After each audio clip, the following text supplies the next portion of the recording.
नमस्कार। आज हम बात कर रहे हैं त्सेरिंग डोंड्रुप की किताब हार्ट लैम्प सेलेक्टेड स्टोरीज के बारे में। ये कुछ ऐसी कहानियां हैं जो तिब्बत के अंदरूनी जीवन, वहाँ के लोगों के संघर्षों और पहचान और आध्यात्मिकता से जुड़े सवालों को सामने लाती हैं। और लेखक त्सेरिंग डोंड्रुप वो खुद तिब्बती बौद्ध हैं, तो उनकी आवाज में एक खास बात है। वो उन मुद्दों पर लिखते हैं जिन पर अक्सर लोग चुप रहना पसंद करते हैं। तो आज हम कोशिश करेंगे इन कहानियों की तह तक जाने की, ये समझने की कि ये तिब्बती संदर्भ में होते हुए भी हम सबके मानवीय संघर्षों पर क्या रोशनी डालती हैं। आस्था, डर, पहचान, ये सब बातें। तो चलिए शुरू करते हैं। पहली कहानी है हार्ट लैम्प। इसी नाम से किताब भी है। ये एक प्रतीक है ना? हाँ बिल्कुल, अंदर की रोशनी का प्रतीक, सच्चाई, करुणा जो दिल में होती है। कहानी एक ऐसे व्यक्ति की है जो बाहर से बहुत धार्मिक दिखता है। हाँ, पर अंदर से उलझा हुआ है, कश्मकश में है। तो सवाल ये उठता है कि क्या आज के तिब्बती समाज में ये दीपक, ये हार्ट लैम्प सच में जल रहा है? और देखिए, ये जो बाहरी धार्मिकता और अंदर के संघर्ष का तनाव है ना, ये बहुत दिलचस्प है। समाज के कायदे, अपना डर और अंदर की आवाज, इनके बीच इंसान कैसे फंसता है।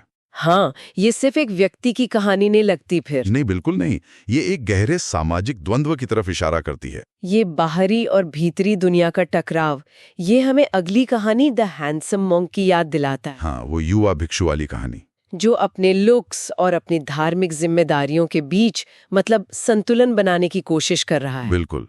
और ये दिखाती है कि ये जो मानवीय इच्छाएं हैं, ये कश्मकश है, ये हर जगह है, चाहे कोई भिक्षु हो या आम इंसान। आध्यात्मिक रास्ते पर यह शायद और मुश्किल हो जाता है, खासकर जब मन में सवाल उठ रहे हो और दुनिया खींच रही हो अपनी तरफ। सही कहा। और इसी कश्मकश का एक दूसरा रूप, शायद ज्यादा सामाजिक और विवादास्पद, हमें द शुगदेन कंट्रोवर्सी में मिलता है। कहानी में एक परिवार इसी आस्था के सवाल पर बट जाता है। देखिए, अगर हम इससे थोड़ा बड़ा करके देखें तो ये सिर्फ एक धार्मिक मतभेद नहीं रह जाता। ये पहचान का सवाल बन जाता है, परंपरा का, मान्यताओं का। और ये दिखाती है कहानी कि कैसे आस्था जोड़ भी सकती है और तोड़ भी सकती है, गहरे विभाजन पैदा कर सकती है, खासकर जब बाहरी ताकतें भी इसमें शामिल हों। क्या लेखक यहाँ सिर्फ धर्म की बात कर रहे हैं या इसमें राजनीतिक दबावों का भी कोई इशारा है? सीधे तौर पर उंगली नहीं उठाते लेखक, लेकिन वो माहौल, किरदारों का डर, वो सेंसरशिप का हल्का सा जिक्र, वो कहीं ना कहीं उस बड़े राजनीतिक नियंत्रण की तरफ इशारा तो करता है जिसके साए में वो समाज है। और वही नियंत्रण शायद हमें अगली कहानी रालो में और साफ दिखता है। हाँ, रालो, एक आम आदमी की कहानी जो एक नियंत्रित समाज में कुछ बड़ा करना चाहता है। उसमें हास्य भी है ना? है, हास्य है, पर वो हास्य भी अंत में एक गहरी चोट छोड़ जाता है। रालों का संघर्ष, क्या वो सिर्फ उसका अपना है? नहीं, वो सिर्फ उसका नहीं है। वो एक तरह से उस पूरे समाज की आवाज बन जाता है जो नियंत्रण और संदेह के माहौल में जी रहा है। अपनी पहचान बनाना, सपने देखना, ये सब कितना मुश्किल हो सकता है उस माहौल में। रालो उसी की कहानी है, वो घुटन दिखाता है। तो अगर हम इन सारी कहानियों को एक साथ देखें तो कुछ मुख्य विषय उभरते हैं। बिल्कुल। एक तो ये धर्म और निजी पहचान के बीच का तनाव। दूसरा, वो राजनीति और सेंसरशिप का दबा हुआ सा एहसास महसूस होता है। बिल्कुल। तीसरा, हर किरदार के अंदर वो एक आध्यात्मिक संकट, उनके हार्ट लैम्प की क्या स्थिति है। और चौथा, लेखक का तरीका, कठोर सच को बिना किसी लाग लपेट के लेकिन करुणा के साथ कहना। सही कहा। ये कहानियां तिब्बती रूह का एक आईना है।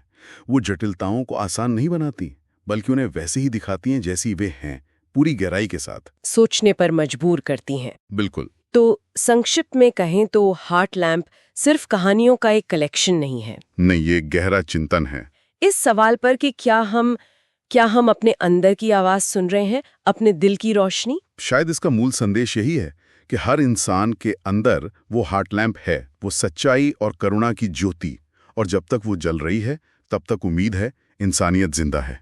तो ये हमें एक अहम सवाल पर लाकर छोड़ता है ना? हाँ। कि किसी समाज का या किसी व्यक्ति का क्या होता है जब बाहरी दबाव या डर या हालात उस हार्ट लैम्प को, उस अंदर की सच्चाई और करुणा की लौ को धुंधला करने लगते हैं या शायद बुझाने लगते हैं।